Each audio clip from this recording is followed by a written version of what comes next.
Good Sunday morning to you. I'm Meteorologist Ryan Hoke with today's edition of the Hokey video blog. So happy you're here to join us on what's been a sunny and chilly morning so far across Kentuckiana. Temperatures hovering in the 30s at this hour. And of course, cloud cover staying off to our north. And I think today we'll see quite a bit more sunshine than what we saw yesterday.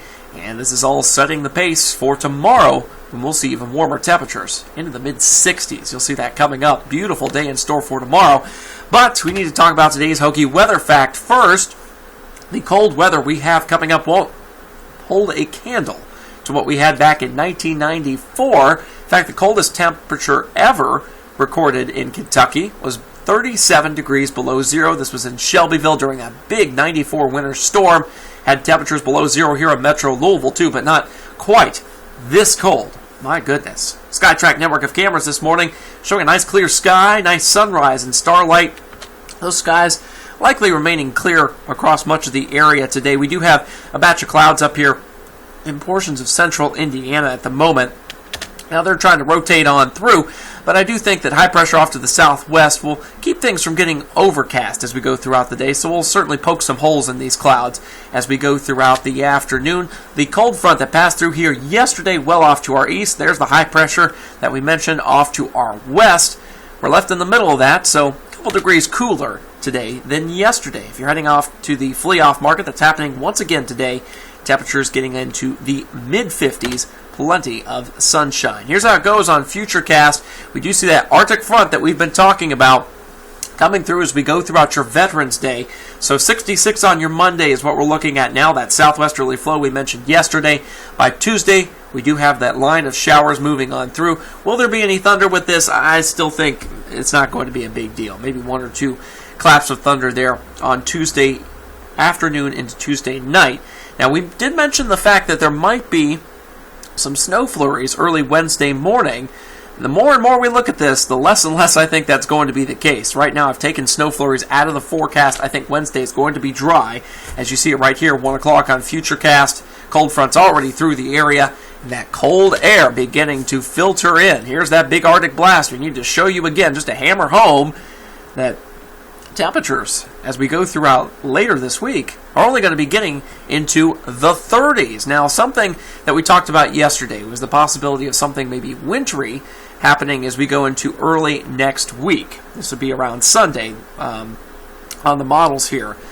And we were talking about how low's going to develop somewhere probably in this area down here and race along this temperature gradient along the Gulf states and into the Appalachian Mountain region. Still looks like a good bet at this point, but the details on the models have gotten a little more iffy, which is to be expected. So the Euro yesterday, during the 12Z run, took the low pressure and curved it up northward. And of course, we were all rain here, more of a central Illinois event for any sort of wintry chance of precipitation up there. And the GFS has been steadfast in having a weaker low pressure. Of course, stronger low pressures want to curve northward. A quicker and weaker low pressure on the GFS, kind of going southward along this temperature gradient and spreading just some light the possibility of some light wintry precipitation as we go throughout the next Sunday time frame here. And it's doing that again this morning. The Euro is back to that as well. That weaker low zipping eastward along this temperature gradient here. It's worth noting that there's going to be an area of high pressure out here, and just how strong that is going to help also determine where this low is going to go, because it's going to help to suppress it to the south. If it's stronger, then obviously the low will stay farther south, and we might not get any sort of precipitation at all. So something to watch here. I wouldn't stress out about it. I wouldn't even worry about it at this point. It's something that we'll definitely be tracking because it will be in the 7-day forecast here coming up tonight as we get into the 7-day time frame coming within this storm here. Something worth mentioning here is the low track possibilities here, just to kind of give you a rundown. So if it cuts north as a stronger low like this, that's where you get the possibility of wintry precipitation on the west side and the possibility of more of a rain, warmer scenario on the east side here. Now, we've got another scenario, of course, as it goes along that temperature gradient. We could possibly be on the wintry side of that right there. So we don't want to get into too much specific details about this at the moment, since things are, kind of shifty at this point. We will show you, though, what it looks like on the GFS and how that's working out at this point. You can see that weaker low going across the Gulf Coast states there. We kind of get the northern edge, the backlash precipitation up here across the Ohio Valley at that point. And as far as snow totals go, we're just showing you this for entertainment value. This is not a forecast at this point.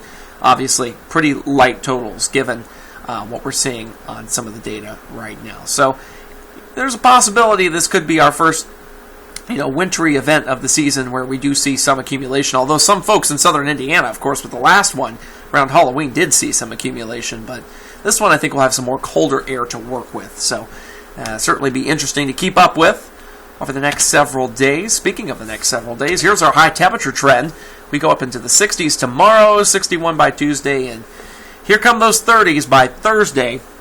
Some new data I've been looking at this morning suggests that there's a possibility behind that system that we just talked about that could, depending on where the low goes, could give us some wintry chance of precipitation here.